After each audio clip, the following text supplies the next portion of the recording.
What is up, everybody? Welcome back to another episode of the Big Five Pod, episode number 98, as we continue on with our season previews. And this is the last of the conferences that we're doing. Of course, we have the Big Five preview to follow. But first, we're going to talk about Big East basketball. Of course, I'm Kyle Morello, Jake Copestick here with me as well. And for the third time returning to our podcast, the first ever three-time guest on the pod, we've got Tommy Godin. Needs no introduction. You guys should know him well. He's been on our podcast for a while, but covers Villanova. Tommy, how are you? I'm great, Kyle. Thank you for that introduction. I didn't know I was the first three-time guest. I'm honored, and thank you guys for having me back. Absolutely. Anytime you are more than welcome to hop on the podcast. And this is an important one, Tommy, because we're talking about the preview of the Big East Conference this year. And as Cope, you can elaborate on as well. Your favorite conference, my favorite conference. Tommy, I already know that's your favorite conference because you podcast about them and Villanova and all that stuff. So, Cope, before we get into it, I want to hear your thoughts on the excitement for the Big East. How are you feeling going into this year, despite the fact that we have a two-time reigning national champion, residing in this conference? I don't think that's a bad thing at all. I think it's awesome that you have No, a it's a great thing. basketball-centric conference Yeah. that has a two-time defending champion. I think it's awesome. And I think it's a league that's going to have a lot of vengeance and a lot of revenge on its mind for what happened to them last year. Now, Seton Hall, I don't think will be nearly as strong as they were last year, but they were boned by some bid stealers late. St. John's was boned by some bid stealers late. Villanova was close. Providence was close. Like, this was a team that the ball bounces a couple different ways. You're potentially looking at 6 or 7 teams as opposed to just 3 that got in last year. So I think it's a conference that's going to be even stronger. Xavier, after a down year, is going to be better. St. John's reloaded again. They had to reload because they didn't have anybody last year, and then Rick Pitino had to bring in all new guys, but they reloaded in a big way.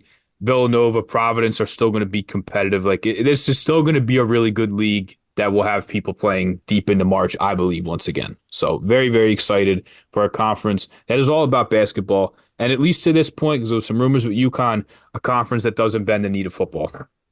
No, it does not, and thank goodness for that. Although there was football once in Big East's history, but not in the last decade plus or so. Now, we can get all the nitty-gritty at the conference later and the teams and all that. I'm sure we have a lot to talk about potential sleepers, potential teams that people think are going to be good that might not be, players to watch and whatnot. But the people are here for Villanova. So we're going to talk some Villanova Wildcats, and we have the perfect man to do it, of course, with Tommy. Tommy, let's start off here. Obviously, there was a lot of player movement this offseason. Some guys going out that maybe you weren't expecting to, we weren't expecting to. Some guys coming in that are very exciting, especially a couple that are inner Big Five transfers, which I'll let you get to in a second. But who on this team, besides the obvious and Eric Dixon, and we can talk about him a little bit later too, but who on this team should who are you going to tell Villanova fans to look out for who's going to be a major impact this year that can potentially lead them back to the tournament for the first time in a few years here? Yeah, it's a great question. So there's going to be a pair of guys that Villanova fans should be awfully familiar with by now. As the two leaders on the team, it was the two players that were on the Final Four team back in 2022. And that's going to be Eric Dixon and Jordan Longino. Those were two Villanova's representatives at Media Day, and for good reason. I'll start with Eric Dixon. He's going to serve his one-game suspension against Lafayette for playing in an unsanctioned NBA draft event, the Portsmouth Invitational. But after that, he's back. He was first team all preseason conference in the Big East this year, and he's coming for Big East Player of the Year. You saw there were leaks from the box score when they had their secret scrimmage against Penn State, where he had 38 points there. He looked great. He had 26 in the exhibition against Robert Morris. And he's playing the 4 this year. I mean, it's a new position for him. He hasn't played the 4 in college. He didn't play the 5 up until college. In high school, he played the 4. That's his natural position. That's where he's comfortable. So I think the addition of Enoch Wache that I'll get to in a little bit here is going to be big for him. It's going to open him up. He's a big body. He's a wider 4, but he has a deep bag scoring. He's a 3-level scorer.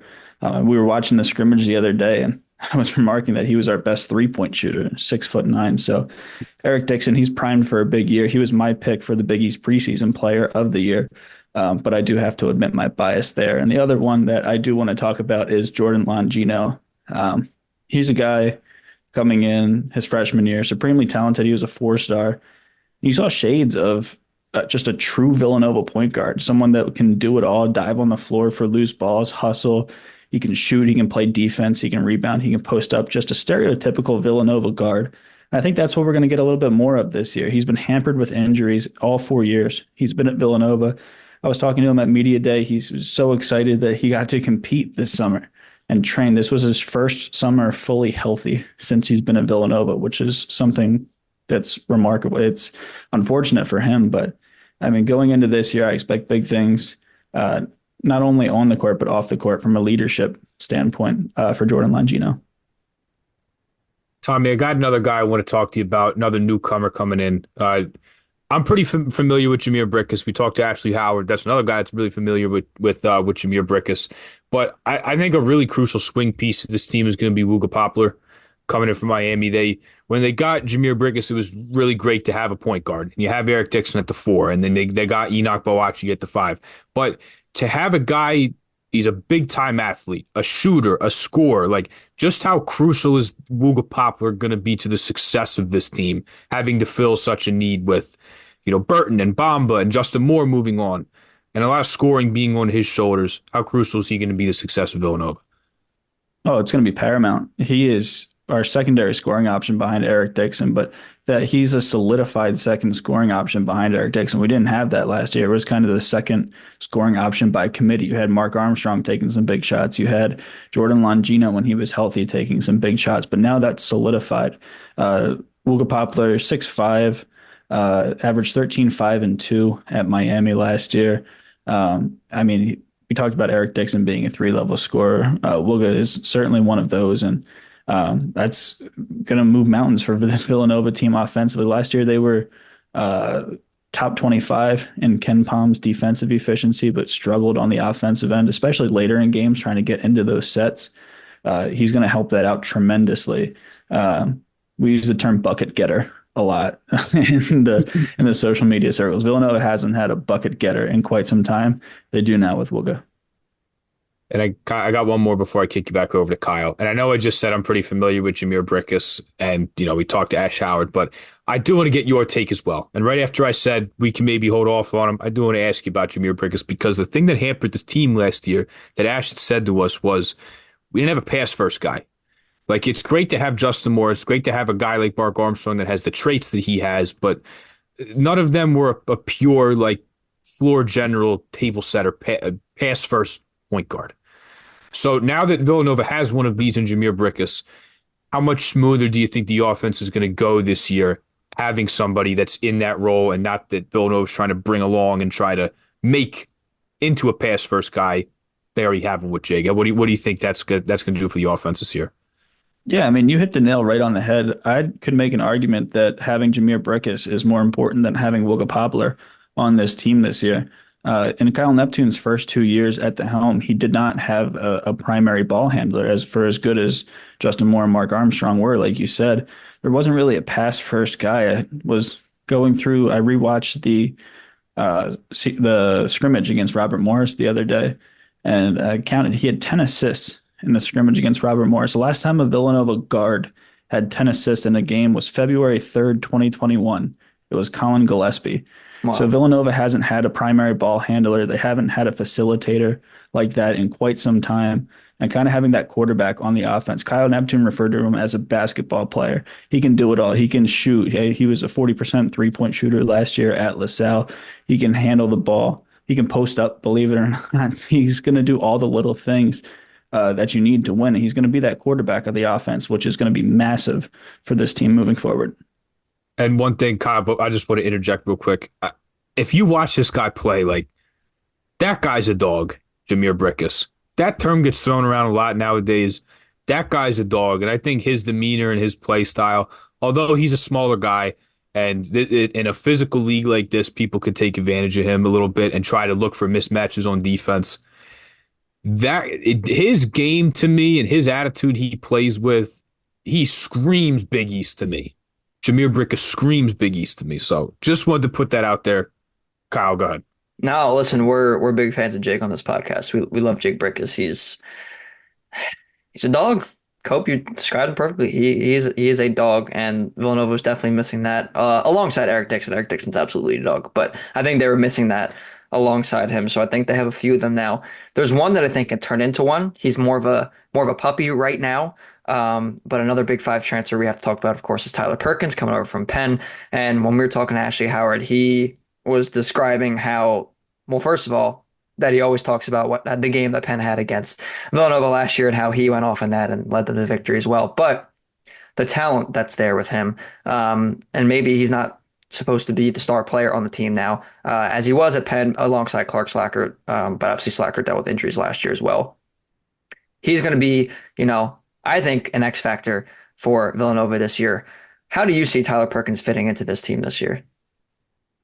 Yeah, definitely X factor is a good word I would use. I think he solidified himself into that six-man role already. I can tell you behind the scenes, they are extremely high on Tyler Perkins. And kind of going back to Jake's point a little bit, they didn't have a ball handler last year. Obviously, Jameer Brickus is going to take over that role, but when Clark Slacker went down last year for Penn, you kind of saw what Tyler Perkins could do as a primary ball handler for Penn. I don't have the exact number in front of me. I had it for a show I did earlier, but he averaged close, if not more than 20 points per game as a primary ball handler for Penn when Clark Slacker went down. So he's capable of doing that. He's definitely a dog, or at least a puppy, like you said, for now, who could evolve into one. I was extremely impressed with what I saw from him in the blue-white scrimmage that I was able to go to the other day. 14, 5, and 2 last year, 1.5 steals per game. He's going to be good this year for Villanova. Definitely an X factor, definitely a good six man, but he's a guy a year or two down the road that could be a really special Villanova guard. Definitely. And, going back to Jake, going back to Tyler Perkins, some of the other guys we talked about, I want to go into more of like the macro of all of these different transactions and players coming in and whatnot, and the players that are existing already. We talked about last year with, Justin Moore, Tyler Burton, Mark Armstrong, all those guys. They were a talented team, but they didn't always, I feel like, work together as a team. They didn't fit together as a team. And something that Ash Howard kind of mentioned too is that the pieces might be fitting a little better this year. Do you see it that way as well with, talking about Jake being a primary ball handler, Tyler Perkins coming off the bench, all the other guys that they have that are new this year to go along with Longino and Eric Dixon. Do you think the pieces fit a little better this year? Absolutely. Absolutely. I do 100%. I don't, I mean, if you took the individual players out of the system and put them in a king of the court contest in your local basketball court out there, I think last year's team would beat this year's team just based on pure talent one on one. But I do 100% believe that the fit is better this year. I'll take Enoch Boakye here, for example. Villanova's starting five. He's 6'11". Villanova hasn't had a 6'11" player in quite some time. And he's not only going to open up the floor for Eric Dixon, but he's going to work well with him. We watched in the scrimmage against Robert Morris the other day. Again, I think this is like the third time I brought that up. You can't put too much stock into these scrimmages, but he had 15 and 10, and he was great defending the rim. When Lance Ware was on the floor with Eric Dixon last year, I don't think that there was a stretch where they were a positive. It was oil and water when they were on the court with each other last year. And I really think that pieces like Enoch Boakye, Tyler Perkins, Jameer Brookless, especially Wooga, I think all of these guys have a purpose on this team. And the talent might not be as good as it was, at least on paper last year, but the fit certainly is. So, want to get into some freshmen here. Ash was really high on all these guys, and I know from talking to you, you're pretty high on some of these guys as well. And I don't want to talk like projecting for the future here. I want to talk right now with some of these freshmen, the guy they brought in, these guys they brought in. So Matt Hodge was absent from the charity exhibition or did not play due to an eligibility issue. So first, I want to start off. Any idea maybe when that could get resolved for a situation like this? I do not have any news. I asked today within the team. I have not heard anything back. The last time I got an alert similar to the one we got from Matt Hodge was Omari Spellman, and he did not play his whole freshman year. And I'm not saying that that's what's going to happen to Matt Hodge, but that would be worst case scenario. I am pretty high on him, so I do hope he is able to get that resolved with compliance, but I don't have an update as we stand today. And perhaps maybe putting too much faith in the NCAA to make things move pretty swiftly is not smart on our part to do. But want to move on to the other guys. You have Josiah Mosley and Malcolm Thomas as true freshmen this year. Also, a guy that's pretty interesting, Chris Parker, coming from Alabama, heavily recruited by Villanova coming out, went to Alabama last year, redshirted, puts his name back in the portal, ends up with a school that was going hard after him. So those three guys specifically, what's the path for these guys to hit the court? How effective do you think they can be this season, even in their first year at Villanova? Josiah Mosley, I'm extremely high on. He was the number 74th overall recruit on 247 Sports. I have him much higher than that. He was a four-star, 6'8". For your NBA listeners, he plays a lot like Jason Tatum, that kind of style. He's not, obviously, he's not Jason Tatum, but that kind of style of play. He's a scorer. He had an outstanding summer playing in FIBA in the U18 for Belize. He's got a high motor. This kid is going to do it all for Villanova. I am so high on him. He's going to earn a ton of playing time. His defense was what stood out to me in the exhibition and the practices that I've been to. So that's going to earn him playing time from the rip. Um, but very high on Josiah Mosley. Chris Parker was another one you asked about. This kid, I mean, coming in as late as he did committing as late as he did to Villanova, and then his first or second week on campus, he's in a boot because he has a toe injury. And Villanova is not a school you can just walk into and learn the system. It takes guys a while to understand the Wildcat way of play. And it's the way that he's adapted to it already, just from what I've seen so far, has been extremely impressive. I sent a tweet out yesterday. There was a missed three by Tyler Perkins where Chris Parker comes from the top of the key, grabs a rebound, and slams it home. And that's what I'm talking about. When you see that, you see why this staff was so invested in him. You see his natural instincts. You see his athletic ability. He's listed at 6'9", but he's also listed as a guard. He can handle the ball. He can bring you instant offense off the bench. I don't think he's as polished as some of the other recruits coming in, but the talent is untapped right now, and his ceiling is very, very high. And there was a third person you asked about. Who was that? Well, Malcolm Thomas as well. The two freshmen that we know are at least going to play this year, with Hodge being up in the air. I didn't know if it was Thomas or Bulgarian Chocolate. Sash Cavalli. Oh, I wanted to get into him after this, so we'll. Perfect. Yeah. Malcolm Thomas was a guy I did not think was going to play his first year. I thought that he was a prime redshirt candidate. But I mean, just watching him in the blue-white scrimmages and in some practices, I'm not sure he's going to carve out a significant role his freshman year, but I am very, very enthused about his prospects down the road. He is extremely athletic.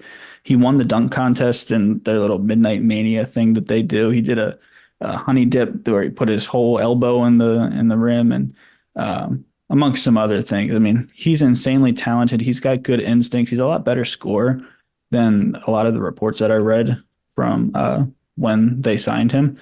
But yeah, he's a guy that I'm not sure how much of an impact he'll have year one. It's bigger than I thought it was going to be, but definitely down the road, I'm high on Malcolm Thomas's prospects. All right, Cope. We got to get into Sash now. Let's do it. Tommy, we want to talk about Sash Kovalyov. We talked to Ashley Howard about him, and he kind of talked about how you can tell he's kind of like that European style of player, but he's young, but maybe he's someone who sneakily can be maybe not so much this year with the backcourt depth, but down the line can be a really, really good player for Villanova. How do you evaluate him? Yes, for this year mainly, but also in the future as someone who can be that Villanova point guard. I love Sash Kovalyov. Let me start off with that. I mean, this kid's electric. His nickname's Bulgarian Chocolate, which, first of all, it's the best. Immediately points. My first conversation I had with the kid, the fun fact I learned from him was he eats a whole bag of Haribo, the gummy candy, before the game, and he says it gives him superpowers. So whenever the more gummies he eats, the better he plays. And I believe it. So if you see him walking on campus, you have a bag of Haribo on you. No, I'm just kidding. But in all seriousness, this kid is electric. He's not a prototypical Villanova point guard. When you think of the mold of Villanova point guards, you think of the Colin Gillespies, the Jalen Brunsons, the Ryan Arcidiakonos. He's not them at all. This kid is a flashy passer. He's a step back three scorer. He says he models his game after Steph Curry. I think for him to work in this Villanova system, I mean, the talent's obviously there. He was an NBA draft prospect going into this year. He withdrew his name from the draft, came back to, well, made himself eligible to come to the United States to play college basketball. But the talent's obviously there. I think for him to work in this system, he's going to have kind of that Dante DiVincenzo kind of style of green light, where Dante wasn't exactly a prototypical Villanova guard either, but they found a way to make it work. They used his athleticism to their benefit. That's kind of what they're going to have to do with Sash. He's going to have to come off the bench and do some things that, to be frank, not many other guards on this team can do. I mean, this kid's between the legs, step back, spin moves, whatever. His bag is extremely deep, and it's not only filled with gummy worms. It's got everything in there. So I'm super high on him. I'm excited to see how they work him into their style of play. But the talent is undeniable with him. So, Tommy, before we get into talking about the Big East as a whole, very important question I got for you here. Say you walk into Wawa, you walk into somewhere that's got all the Haribo on the shelf. What are you picking? What's your choice? Ooh, Nerds Gummy Clusters is what I'm gonna have to go with. I don't know if that counts as Haribo.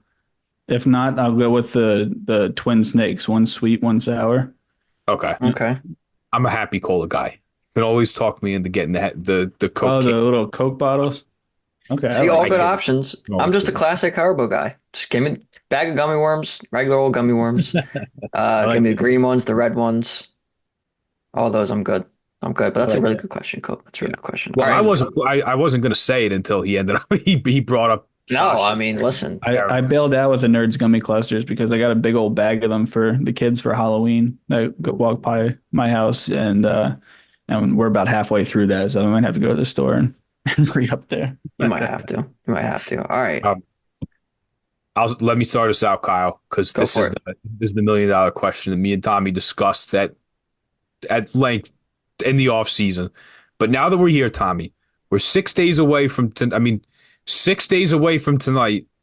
I'll be at LaSalle. You'll be at Villanova watching some college hoops. But now that we're this close, where do you have Villanova in the regular season standings for the Big East? Sixth. I have them firmly in sixth place in the Big East after everything that's gone on. And I would agree with you. And I felt like we were in a bit of a disagreement in the summer. Yeah. I agree with you. I have them right smack in the middle of the conference Yep. I think at, that's fair. at 6. So then I want to ask you, before I kick you over to Kyle, and we can kind of bounce around and talk about a bunch of teams here, but got to ask you about Connecticut. This team has dominated everybody the last 2 years.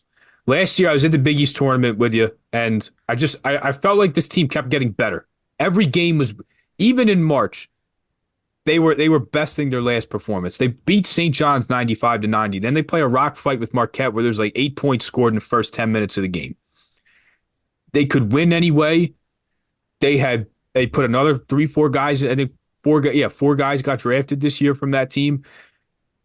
They are on every level. Last 2 years, they have dominated in every single facet. And although the team looks a little different, there is some holdovers. Dan Hurley did not lose any assistants. They brought in a couple transfers. They got Taris Reed from Michigan. They brought Aiden Mahanian from St. Mary's, who I think is going to be pretty damn good in this league. Bringing a freshman in Liam McNeely, who's the preseason freshman of the year in the Big East. They retooled and they had to reload a little bit because all these guys went pro, and I think they'll be very good pros.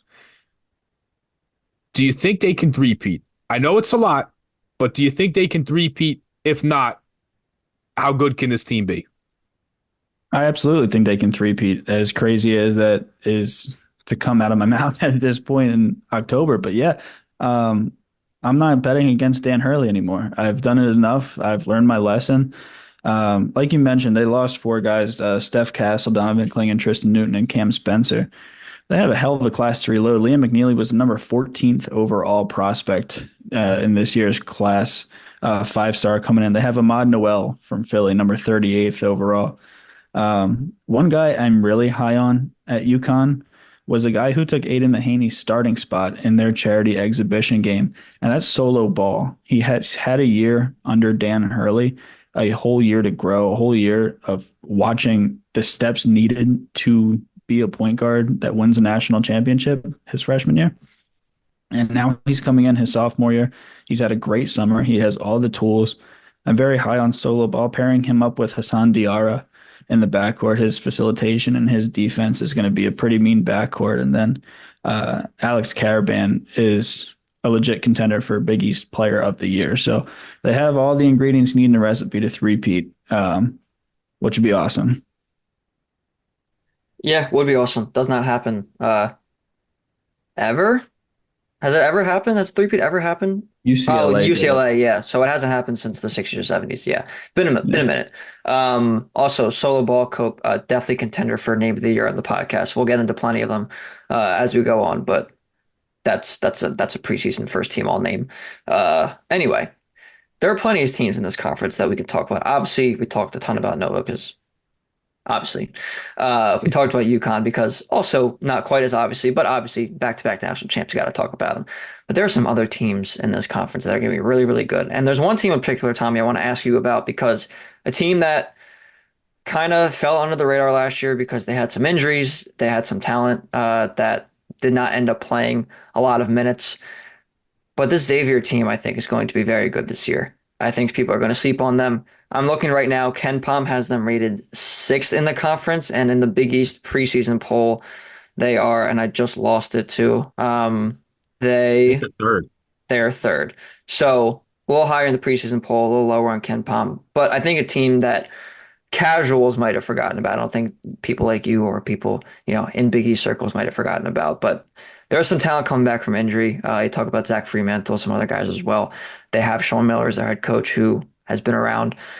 How do you rate the Xavier team going into the year, and can they challenge Connecticut or some of the other people projected toward the top, like Creighton or St. John's as well?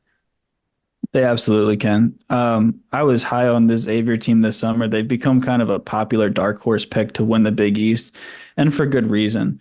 This Xavier team has it all. They have a good coach in Sean Miller. They have experience coming back. Fremantle, Davion McKnight, Jerome Hunter. They're all back in Sean Miller's scheme. This Xavier team is going to be so much fun. A guy I'm really high on is Indiana State transfer Ryan Conwell. We had a Big East fantasy draft last night, and he was my pick in the second round. 6'4" guard from Indiana State, averaged 16, 6, and 2.5. He's going to be the best player on that Xavier team this year, on a team full of studs. Now, in the preseason, they did lose Lucina Traore, a Long Beach State transfer, and that's going to be a huge loss. There's nobody on the team that can do what Lucina Traore did, rebounding the basketball, protecting the rim. That John Hewley is coming in, and he's going to play as much as he physically can. But Lucina Traore is a huge loss for this team. But I mean, they have guys, they have dudes. Dalen Swain is an NBA level talent. I've seen him in some mock drafts. Marcus Foster from Furman coming in is kind of a do-it-all, kind of Swiss Army knife for this Xavier team. Davion McKnight's a leader. He was with Quincy Oliveri last year. Really nice backcourt there. One other guy that I'll touch on before I send it back over is Dante Maddox, a 6'2" guard from Toledo. He was the best shooter in the MAC last year from three. He averaged 15.6 points per game. I mean, this kid's just a sniper from beyond the arc. He's going to be someone I'm keeping my eye on. But Ryan Conwell leading this Xavier team is going to be a very scary sight. I agree with you 100%, especially on the point that they're almost becoming too trendy for me because they brought in a wave of transfers. And I was like, uh-oh, here they go. Sean Miller reloading after a bad year derailed by injuries. And they're a little trendy for me. But, I mean, the team is fantastic. There's plenty of scoring. McKnight, Maddox, you touched on all those guys. Maybe the bigs are a little worrisome because here's the thing. Fremantle is really good when he's in there. He hasn't played in over a year. Hunter didn't play all last year. And when Fremantle got hurt 2 years ago, they still made the Sweet 16, and he filled in very nicely at the 4 next to Jack Nungy. So the injuries are concerning up front, especially with Traore going down. And now you have two guys that didn't play last year that are going to be expected to play even more minutes up front on the front line. Tommy, I want to ask you about this team. I'm going to take the floor for a second to plead my case with them. Here come the Johnnies in year two under Rick Knew it. Pitino. Knew He it. always makes the jump from year one to year two. You look at when he was at Iona, that team was like 25-8, and they look. It was the COVID year that shortened it. They only played like 18 games and they made the tournament. But then he goes 25-8 the next year. You look at him at Louisville. You look at him at Kentucky. Now look at him at Providence. He went to the Final Four second year. Like he makes the jump from his first to his second season. And it's going to come now. He's got a year under his belt. He recruited a little bit. Sim Wilcher, Brady Dunlap. They need shooting on this team. Brady Dunlap is going to be really an X factor with his shooting ability because you have Kadari Richmond and Davon Smith, who, although they're not shooters, this is one of the best defensive backcourts in America. They're going to be locking people up and they pressure the hell out of the ball and to play the defense in the half court, to press. They are going to be putting a vice grip on teams defensively. And here's what I think the key is, because when you lose a double-double machine like Joel Soriano, the center position was crucial for them this year. They brought in Vince Iwuchukwu from USC, but the guy that can really raise the ceiling of this team is a former Villanova target in the portal, and that's Zubi Ejiofor, because he was everywhere in that Rutgers-St. John's scrimmage, dominated the glass on both sides, was a handful for anyone that tried to guard him. And if he can be a guy that can give you, just say 10 points a game. That's all. That's all. This can be a perennial top 25 team all year. And by the time the tournament rolls around, Tommy, they will not have to worry about bid stealers because they will have securely locked up a spot in the tournament and will be a dangerous one at that when they get there. Your thoughts on St. John's this year? I would love to come on this podcast and debate you guys and tell you that you're wrong and all this, that, the other thing, but I absolutely cannot. As a matter of fact, I'll raise you. Ryan Conwell has a chance to be the Big East Player of the Year. Xavier has a chance to win the Big East. Kadari Richmond has a chance to be the National Player of the Year, and St. John's has a chance to win the national championship. That's how good I think this St. John's team is. One guy we haven't touched on yet, Simeon Wilcher, making that jump from year one to year two. I think it was telling in that scrimmage that you were referring to with Rutgers. He started over R.J. Lewis and Aaron Scott. Aaron Scott's more of a forward anyway, but I think in preseason when Rick Pitino said he has three starters locked up, he has Kadari, he has Zuby, and he has Simeon Wilcher, and everyone kind of Simeon Wilcher. They didn't think that they didn't know the extent of the impact that he was going to make, and this kid's going to take a big jump. You mentioned a lot of good players. Davon Smith is one that I'll bring up from Utah, 6'1", averaged 13, 7, and 6 last year for Utah. I mean, he's a bucket getter supreme. We mentioned that word before. I'll mention it again. This team's going to be electric on defense. They're going to be even better on offense. And what I like about this St. John's team going into Big East play, you were mentioning the prospects of them making the tournament and having that resume. They're going to have their shot. They have a monster non-conference, Duke, Alabama, the Big Ten matchup, the Gavitt Games, and the Baha Mar championship. Their non-conference is stacked. They're going to have some chances to pick up some wins. They're going to be battle tested going into Big East play, which not all these teams can say they are. So I'm really, really high on this St. John's team. They have a Hall of Fame head coach. They have talent from top to bottom. They're good on both sides of the ball. This is a national championship contender. Right I on. love it. Glad you I said. He raised me a little bit. I thought they could make He second did. weekend, but I'm all for it. I'm all for it. You give Rick Pitino like this personnel defensively, they're gonna be wreaking havoc on some teams. Yeah. Yeah, Completely I agree. agree. I mean, I didn't think that I personally wouldn't have put them national title contender, but I'm not mad at you that you did because they're going to be a very, very exciting team this year. All right, Tommy, we're in prediction time now. Going toward the end of this podcast, I want to hear your thoughts on how you think the Big East will shake out. Don't have to give me, one through the bottom of the conference, but give me your thoughts on who you think like the top five or six. I know you have Villanova six, but who you think the top five or six will be?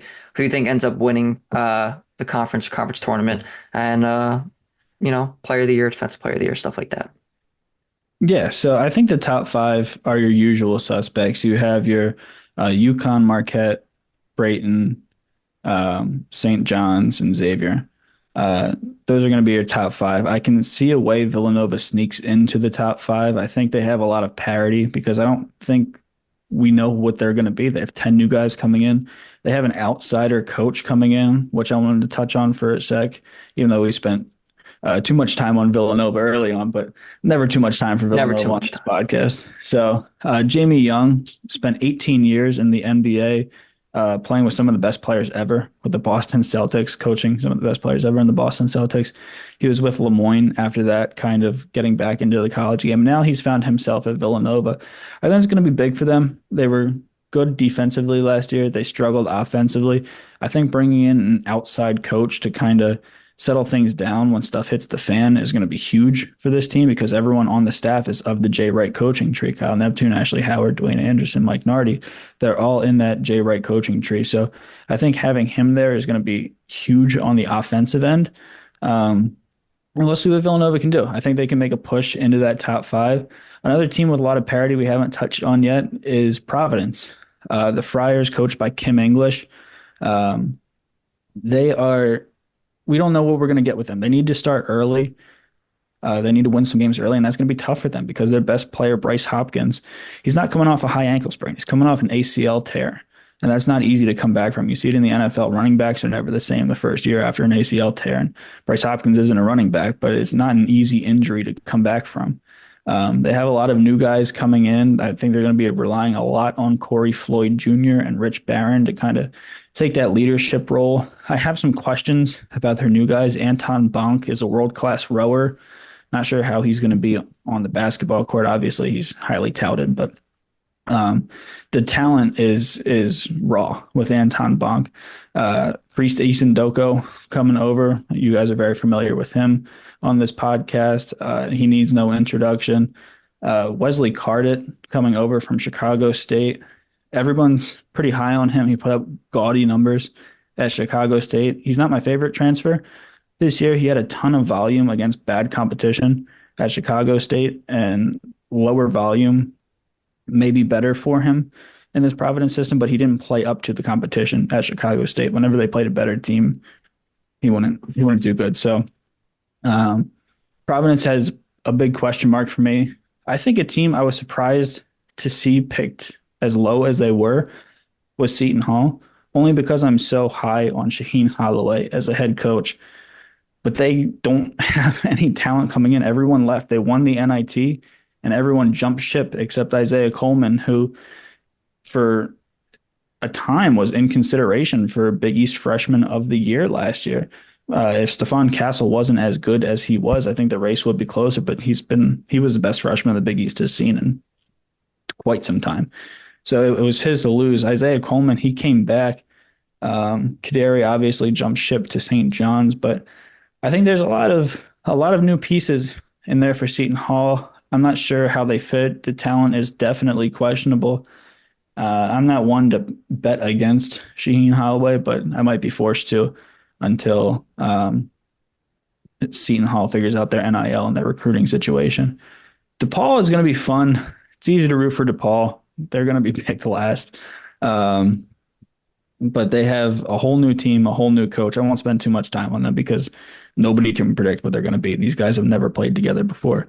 So everyone's going to root for DePaul. They're a fun story. Who else do we have? We have Georgetown with another local guy, Thomas Sorber from, I believe it was Archbishop Carroll, Archbishop Ryan, one of the two Ryan. schools around here. Ryan. They're so high on him down there. He's had a great summer. He's going to be their starting center, and he's going to get a lot of playing time. I wasn't sure about Thomas Sorber's prospects coming into college, but Ed Cooley seems to be coaching him up. They have an outstanding backcourt with Malik Mack and Jaden Epps. Malik Mack, Harvard transfer, one of the more highly touted transfers in the portal. They're going to make a great scoring backcourt, at least, down there in the nation's capital. I think the only team we haven't touched on is Butler, and I won't spend too much time with them either. They have two good players, Jameel Telfort and Priere Brooks, and about 9 question marks. So that Butler team, there's a lot of parity. I think they have a pretty average floor. maybe a pretty high floor, their ceiling's very limited. Their depth between Pierre Brooks and Jamil Telfort is very limited.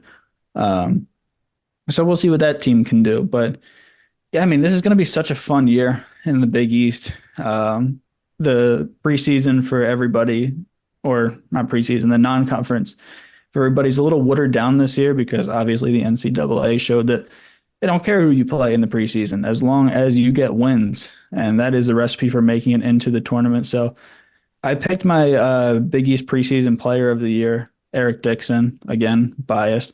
Wouldn't mind if Alex Caravan was in there as Big East preseason player of the year. Ryan Kalkbrenner was who the coaches selected up in New York last week.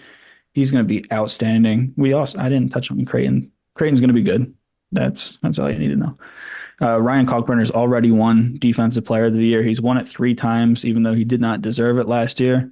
He probably won't deserve it this year, and he's going to win it again. Donovan Clingan or Devin Carter was the Defensive Player of the Year in the conference last year for the Big East, but Ryan Kalkbrenner won it anyway. He's going to win it this year if he plays the minimum number of games. So, Player of the Year, Defensive Player of the Year, he could definitely. I could see a world where he sweeps those. Liam McNeely is going to be a popular pick for Big East Freshman of the Year out of UConn, only because he was so highly touted coming into school. Josiah Mosley is going to be another one. Thomas Sorber, believe it or not, is up there for Big East Freshman of the Year. Sixth man is going to be whoever comes off the bench for St. John's, and I think Coach of the Year is going to be the head coach of St. John's. I think it's going to be Rick Pitino. They're not. We haven't. St. John's isn't in the top 25 right now, which is absolutely absurd to me. This is going to be the only week they're not in the top 25. They'll be in the top 25 the next time the AP top 25 is released after they've played a couple games, and they're not going to leave it all year. So Rick Pitino is going to win Big East Coach of the Year, and I think that's all I got. I listen, take a bow, take a breath. That was, yeah. You covered To it. touch on a couple of points, if you don't mind, Kyle. Go for it. Go First for of all, Tommy, I'd like to make a bet with you, if you don't mind. Friendly wager, excuse me. Always. Who do you think finishes? Who do you think is better this year, Georgetown or DePaul? That is a good wager. I will personally. I let me hear what you say first, because I have a team in mind that might be an unpopular pick. Let's hear what you say. I'll take Okay. the opposite side. I don't think there's a lot of good mojo going on with Cooley right now, but I like that. I don't love the transfers he brought in. Well, put it this way: I like Malik Mack. I really like Micah Peavy because this team was dreadful defensively last year, and Micah Peavy coming from Texas Tech, coming from TCU, you got to defend. Like he might be the best defender on this team next year. So I like the Micah Peavy addition, and I really like Sorber. However, they're asking him to do a lot in his first year because Drew Fielder is not. He should not be the starting center on this team. I mean, last year, were you at the Georgetown Nova game by chance at the Pavilion? I believe so. Was that the MLK Day one? No, I think that was like That was 2 years late ago. January, early February. I want to say That makes sense. that was the saddest 40 minutes I saw anybody play last year. Jaden Epps had back-to-back 30-point games. He goes in there, doesn't make a field goal. He had 6 free throws in that game, and they didn't have anybody else that could hurt you. Defensively, they were dreadful. So I think they'll be a little bit better on that end. It's kind of hard to be worse with the addition of Peavy and Sorber. And I get it with DePaul. They bring in a bunch of new guys, which is good because you need to rid yourself of everybody that was there last year with how bad they were. Holtman, I think, is a coach that I know what I'm going to get. I feel like he's like a high floor kind of coach. So I think he'll work there. Who knows what it'll be in year one because you have to fix a lot of things. I think Georgetown will be better, though. But I feel like I've seen a lot of people say DePaul. I personally will go Georgetown even with their deficiencies. I can see that. If you take Georgetown, I'll take DePaul in our friendly wager. I really like the prospects of Layden Blocker on DePaul. He was the Arkansas transfer. Villanova was high on him coming out of high school, and I got kind of familiar with his game. He's had a great summer for DePaul. The thing with Chris Holtman is if you take a look at his stats from Ohio State, he started out his first year at Ohio State. They had a fantastic year, and then every year subsequent, his win total went lower and lower and lower until he was eventually replaced by Jake Diebler, who got the extension over there at Ohio State. So I think Chris Holtmann, if he can start hot at DePaul, what I like about his approach this offseason was he went and he got his guys. He didn't wait around in the transfer portal. Every other day and early when the transfer portal opened, you would see DePaul getting guys. So I think Isaiah Rivera, I think Jacob Meyer, I think Leighton Blocker, David Skogman, these are going to be the main guys on DePaul this year that um, really take them over the top, take them over Georgetown. So I didn't have a dog in this fight. Now I do. Let's go Mons. Let's go Mons, baby. Okay, you got it. And then I want to touch on Seton Hall real quick, and then a quick point about Providence. And we had talked about this in the summer as well, Tommy. I I'm not going to bet against Sheen Holloway as much as I want to as well because I think the cupboard's really bare. They were thin last year. There was not a lot of depth. They had a lot of guys playing a ton of minutes on this team. And there's some upside swings though, I think. Like one of which I know this is a guy you were high on last year. I think Garway Dual is going to work here with Holloway. And the reason is the 2 years he's been at Seton Hall, when he was at St. Peter's, I trust this guy completely to maximize what he has. And even if they're young guys who are up and down, a little inconsistent, I think he can maximize what's here. So, Prince of Ligby, I think can be a good player. Was a Power 5 guy. I they're not nearly as talented as they were last year, but I still think there's enough. They will be scrappy. They will be a pain in the rear end to play against, and I think he'll make them competitive. And there's no way they finish 10. They're certainly above Georgetown, DePaul, in my opinion, simply because the coaching and the style that they play. They're just going to be tough as nails and wear on you. And then on Providence, I have Providence right below Villanova. It sounds like you do as well at 6-7.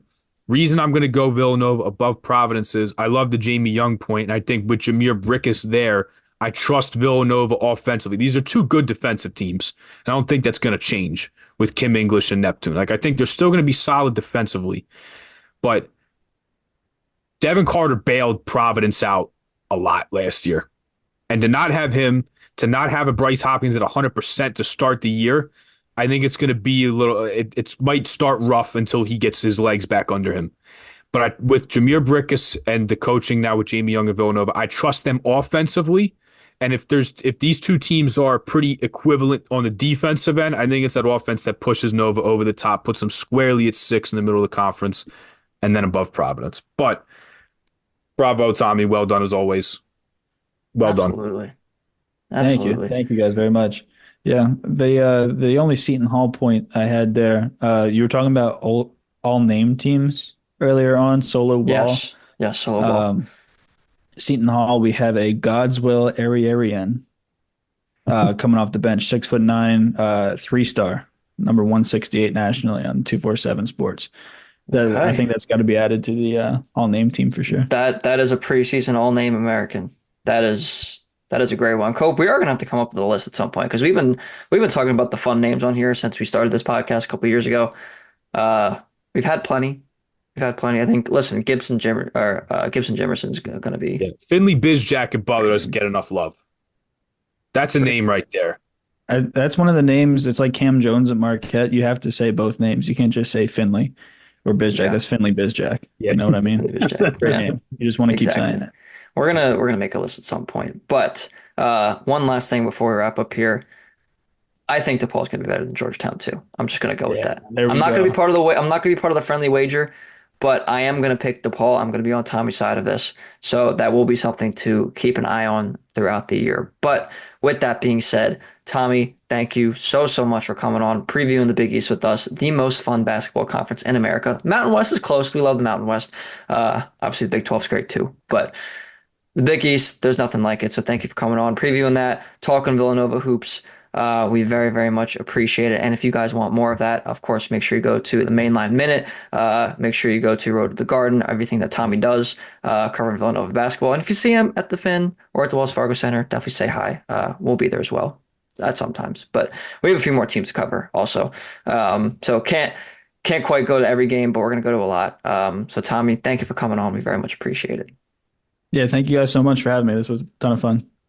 Absolutely, absolutely. We are looking forward to time number 4 when you're going to join us, hopefully sometime during the season. So, Anytime you need. absolutely.